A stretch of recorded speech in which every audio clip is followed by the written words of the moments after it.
that you organize a creativity conference in Italy, and that is in a real location. And whereas I've been doing these conferences online for the past 4 years, and I think that in our previous conversation we've spoken a little bit about your conferences, and I think the current pandemic has forced all of us to go online, whether we wanted to or not.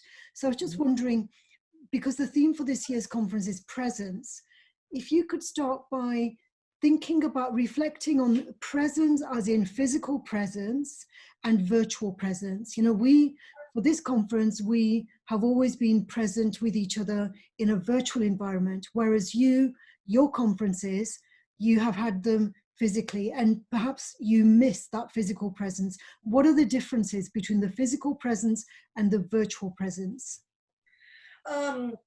In creativity, I think that we are in a time where we actually understanding more and more how these two things can be combined and complementary, right? And as we move forward, especially, we believe, I believe that this crisis has taught us, a different way also of working, of connecting. And I think that the virtual learning and the virtual connection that we all have had throughout these months, and a lot of conferences going online, are really very useful and productive for people to be engaged in a community, to have the sense of community.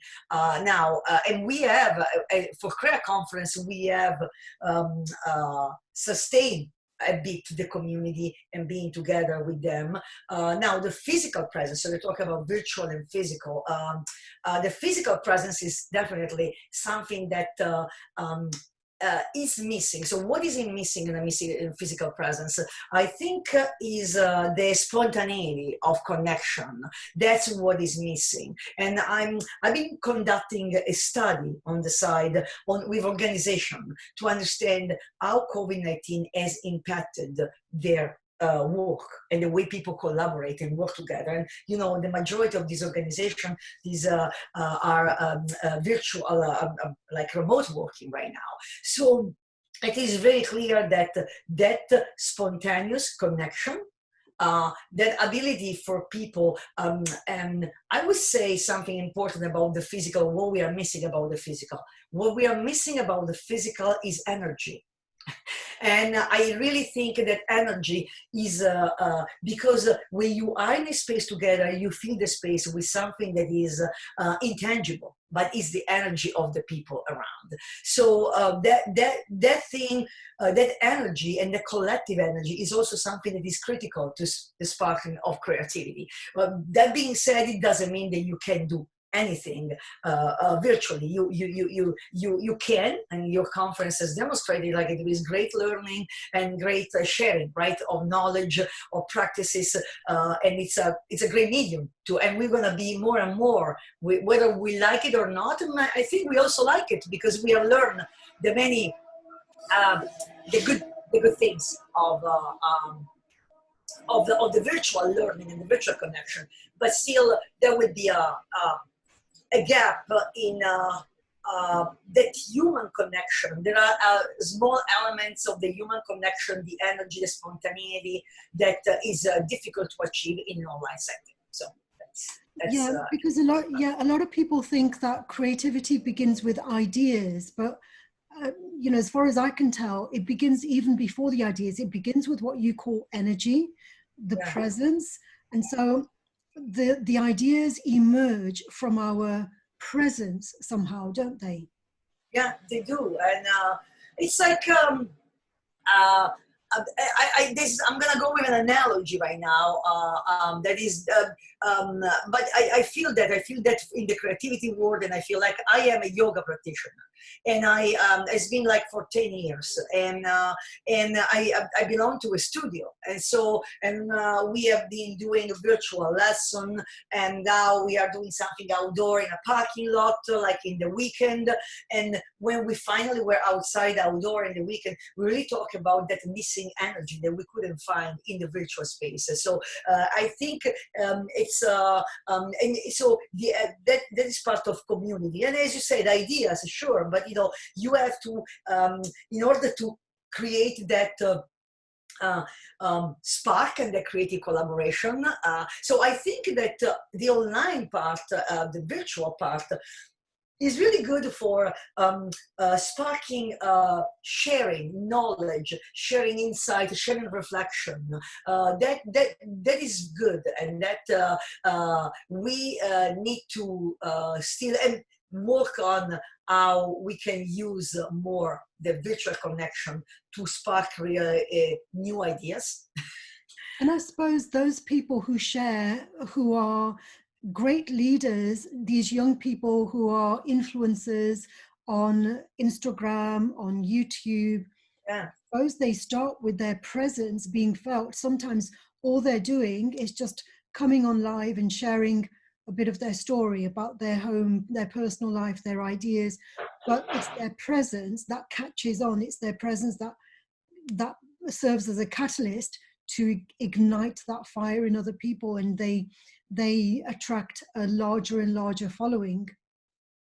Yeah, absolutely. And there is and so I think so. My vision, my hope would be actually, so if I connect this with Career Conference and what we have been doing, first of all, we are attempting, because Italy situation right now is pretty under control for now. I mean, so we'll see if things allows. So we might have a very small in-person event in October, but very limited, because it is connected with social distancing, the space that we have, personal protection. So the all things will be, but we are trying to experiment with a kind of prototyping, a little pilot of how might we get this physical event then connected with a virtual event. So then see how hybrid model, because hybrid seems to be what is going to lead in the future, whether it's in any education setting, or even working with companies, with organizations, even in meetings. I think a hybrid will be the way of the future, because you can combine the great convenience and cost savings and everything that you have in the virtual world, and inclusion. Because here is something that I wanted to talk about.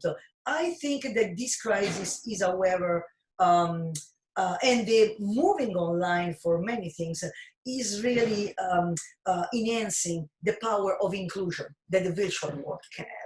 And that's in your conference being there, for a few years. And inclusion means not everybody can afford, in any case, like not in this COVID-19 time, but to go to a conference, to travel there, to learn there. So that's might be an ideal place, an ideal setting. But how might we make the creativity and the things that we do more inclusive and of everybody? That's right. I feel very, very passionate about this. And this is why I set up my conferences online. Yeah. One, because not everyone has the finance to go to Italy or California or, wherever the conference is. Not everyone has the time. Working full time, we cannot take time out from our teaching schedule just because we want to attend a conference for 20 minutes. Yeah, absolutely. And people have families, people have responsibilities. And so there's all sorts of reasons why a certain kind of person is not included when the conference is like at an elite kind of, it becomes an elite event that only certain privileged people can attend. And my aim is to be as inclusive as possible. And that's why when we look back over the last 4 years, we see a whole great, tremendous diversity of people who are attracted to these conferences, and they come from all walks of life and from all fields and avenues. Yeah, and it's, you can actually gather around so many people around the world, and so reaching like across time zone, reaching across all the different levels. So I really believe that that is a good connection, and it's a good way of the future in terms of having events that will maybe match a smaller, right, in-person event with a larger event that is virtual. And next time you have your physical event, next time you have your conference in Italy, the career conference, I think in addition to observing who is present, I think it would be interesting to see who's absent as well. Because when we juxtaposition those two, presence and absence, absence also is very powerful. Absence speaks volumes. Yes, absolutely. It's absolutely to see that. And so, and that's actually, I really hope that we can build, you know, and use this time that we have, because our next in-person and bigger conference, I mean, bigger, we'll see what is the size, but it will be at the end of May of 2021. So hopefully things will be better by then. And then at that time, the wish will be to be able, yes, to have that event, but also to have a virtual event connected to that, a parallel track, and also a way of connecting the virtual and the physical in the same time. And as you said, I like, it's interesting what you just said about presence and absence, right? You know, by focusing on understanding and observing what is missing, on who is absent, and what is absent, we can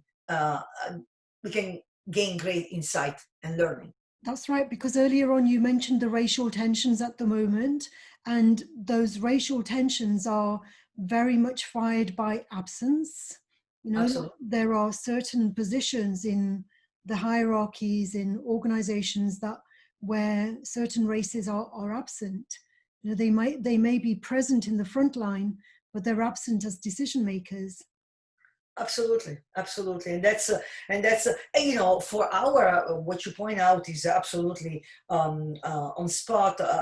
Our conference, I would say, career conference, has been around for 18 years now, and in Europe, like in Italy, but with a lot of mostly an European crowd, although we have people from different countries, United States, Canada, Mexico, Australia, but mostly I would say is European. But what kind of conference has been? Obviously a conference that has been for privileged people. Let's be very clear. People who have the money, the capabilities to be there. And yes, and we have been wrestling with that gap.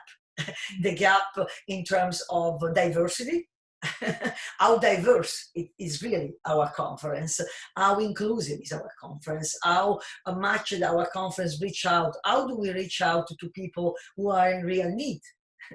I mean, yes, and the thing about creativity is that it isn't just about privilege, because I'm sure that both you and I agree that everyone has the potential to be creative. And creativity, when we think about creativity as a presence, well, each one of us has access to this energy that, you know, depends on our own capacity of like how much energy we're able to access and what we're able to do with this energy. And energy doesn't cost anything. Yeah, and we, building on what you just said, we did in July, mid-July, some sort of virtual session with a career conference, and we had like, you know, about 55 people participating online on a Zoom. And what was interesting is the way we structure, because we wanted really people to work in groups, in breakout rooms, and really putting something together. But the key question that we had was really for people to discover for themselves individually, and then get in a small group to talk about how have you used your natural creativity during this crisis. And it was really interesting. A lot of people joined that we never seen before because we're part of our community, and very interesting to learn that that we all know we are all creative. Creativity is in all of us, you know, and it's not an elite thing. It's not necessarily, we apply creativity as human beings every day, and there has been a great flourishing of creativity in our lives during those month, especially in the months of the lockdown, right? Where we really had to come out with new ways, right, to cope. With everything, family, kids, work, loneliness, right? And I just think that there was a good thing when we did that virtual session. Was great. People did collage in small groups, to represent where they have found their own creativity during that time, and sharing that and putting together with some digital photos, and then sharing these at the end. It was really a powerful event. So we were able to create, in essence, I wanted to just we were able to create, even online, that energy. It was good. We were able to do it. It requires a lot of effort to do that online. It requires effort, and it also requires a great deal of love. Yeah. The person who acts as the catalyst has to have, you only make that effort because you have that passion to do so. You have that love for doing it, or the love for stimulating other people to be ignited, I suppose, to get fired up. And again, that love doesn't cost anything, but it's tremendous energy, isn't it? It's the energy of that love, that passion, that results in us being a catalyst, either for ourselves or for others, to create something which didn't exist already. Yes, and something that is greater than us, greater than individual. And I also think that this crisis that we are living is really making us all wrestling with dilemmas, right? And I'm very passionate about dilemmas or paradoxes or polarities, if you wish. And I'm very fascinated by that for creativity, because I really believe that we live in worlds of polarities and dilemmas, where there is no one thing that is right and one that is wrong. In fact, you have two opposed values that are both very important. I mean, like an example that we are really wrestling in our throughout this month is, how do you balance individual freedom and community and solidarity for the collective? That is something that has to do both ways. We need to have an ability to express ourselves individually, and we need to survive and then try to this crisis to support each other as a community and collectively. And that's a theme I have great passion for, because it's really, and especially we see that in the United States, which is a highly individualistic country in many respects, and how because of that, we have had a lot of challenges, right, in going through this crisis, because of that inability to balance the other side. That's right, because you earlier talked about loneliness, and I think loneliness and a highly individualistic society, they go hand in hand. Absolutely. There's a price to pay for being that selfish, I suppose, to be only concerned with our own interests. The price to pay for that comes as loneliness, because we're not investing in the other. We've become isolated. Yeah, absolutely. And that crisis of loneliness in the United States is huge. It was huge before the pandemic, and right now, I mean, I can't tell you how many things I've been looking at about mental health problem, and really a lot of people really wrestling with depression, with isolation, with a lot of and I think so. One other thing that I think is interesting that emerges and very interestingly connect with your presence and emergence theme is we are in a time that we really need to connect much more creativity with well-being. At the end, this is a health crisis, right? And it's a health crisis that, however, is teaching all of us that taking care of self and others at the same time, being worried and focused on your well-being and the well-being of the people around you is really important. So in other words, in practical terms, we see a lot of organizations, yes, maybe working very efficiently and very productively, but then you have several employees who are on the verge of burnout. Right? They have to manage, handle different things, family, kids at home, now the school problem, reopening. So these are all dimensions that are impacting our life, and they can impact our creativity. How much creative can we be when we are burnout, and when our well-being is not there? That's right. Yeah, because again, I think with creativity, there needs to be time for sleep. There needs to be time for rest. There needs to be time for just basically chilling out and not seeming to be lazy almost. And when we are in times of crisis, it's as though we can't afford to be lazy anymore. Exactly, and what we have been discovering in this interview I'm carrying out with organization directors, CEOs, and all of that, is that really you have some kind to mandate rest or vacation time, or because the problem also is that when you work from home, the lines between work and family are completely blurred. So there are, as you said, we are in a crisis, everything is accelerated, everything is happening, and so people are under this constant pressure. Now, the pressure, that's kind of interesting question for the study I'm conducting with a colleague, is really about, as we know, how much pressure helps or hinder creativity. In human being, and it's both. Once again, you don't have like an answer one way or the other. We know that necessity is the mother of invention, right?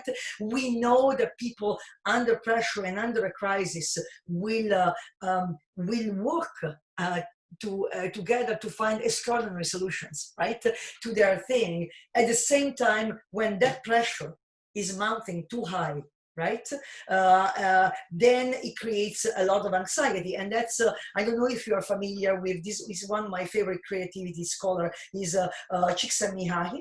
And so when Csikszentmihalyi talks about the notion of flow, right, and which is like, is really where he is positioning flow and creative flow into something that has a high level of engagement, the challenge, but also is something that is not overwhelming in terms of your inability to juggle and to handle that. So I really think that we live in a situation where we need also to balance those elements so that we can be healthy and with our well-being, with our mind, and we can accomplish things, taking care also of our personal well-being and the people around us. That's right. I think Csikszentmihalyi talks about the fact that if the task is too easy, it leads to boredom, and if it's too difficult, it leads to anxiety.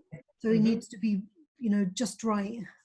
Just right, and just balance between the two. But that is another COVID-19 climate real challenge that I have been seeing with people, because yes, extraordinary challenge, involvement, engagement, even of employees. I'm talking about I do a lot of work more with organization. You can see that, but when that becomes higher anxiety about how do I juggle all of these, and in terms of well-being, and I think that right now, the population that seems to need more help in creativity, well-being, and moving are the parents of children.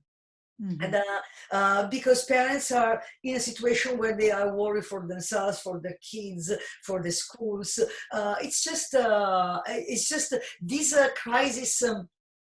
As we were talking before about racial inequality and inequality in general, racial tension, inequality, this crisis for me is also so interesting to see how it puts the spotlight on inequalities, meaning it touches people in very different way. For some people, this crisis have been just an inconvenience. For many other people, it's been a life-changing thing. It's been like, something that impacts everyday life, their economy, in their family, their ability to put food on the table. I mean, it's just really, it is really different how people are impacted. Yeah. And so to summarize then, Laura, for you, how has the current situation made an impact on you? How has it transformed your own presence? All right, that's a good question. I think the current situation, the impact it has made on me is, I would say, I am really, I used to be a person always on the go. No? So, just for my work, for my my lifestyle and my work style, I'm very, working a lot, moving through the United States, Mexico, Europe, and I found myself much more in present moment, if you think about presence. And so I think that these months have helped me develop greater patience that I didn't used to have as much, and greater presence in terms of focus, because the future is so uncertain, and it's so difficult to make any plans. So let me give you a very concrete example. I am in the United States, but I am Italian by origins. My family is in Italy. My aging mother is in Italy, and I really want to go there to see her, right? To check on her and to do that. And just by engaging in the planning and the problems that you have with the traveling, we are banned from going to Europe, a lot of different things, creates a high level of stress. I'd say that. So what the impact that this has had on me is really to appreciate how, in my own position, investing more time in living the moment and learning new skills. So I've been learning a lot of stuff on online facilitation, the remote kind of thing, but putting my mind there and then living more in the present. And the third element that has been really critical for me is living nature, because nature is exactly what brings you to the present and to that that constant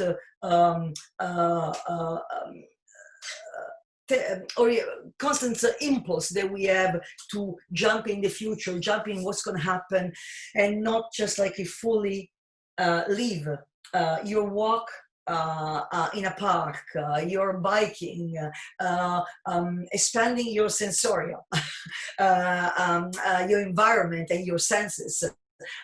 So that these things have been really enhanced by this crisis, and the way I have been able to really live my presence and my creativity in the environment, especially with nature. Excellent. It's very beautiful. Thank you very much, Laura. It's been such a pleasure. You're very welcome, and let me know about the conference and how it goes, the dates, and I will be happy to connect. Okay. Okay, brilliant. Thank you very much, Laura. You have a great day, Jesvir. Okay. You too. Bye for now. Thank you very much. Bye. Bye.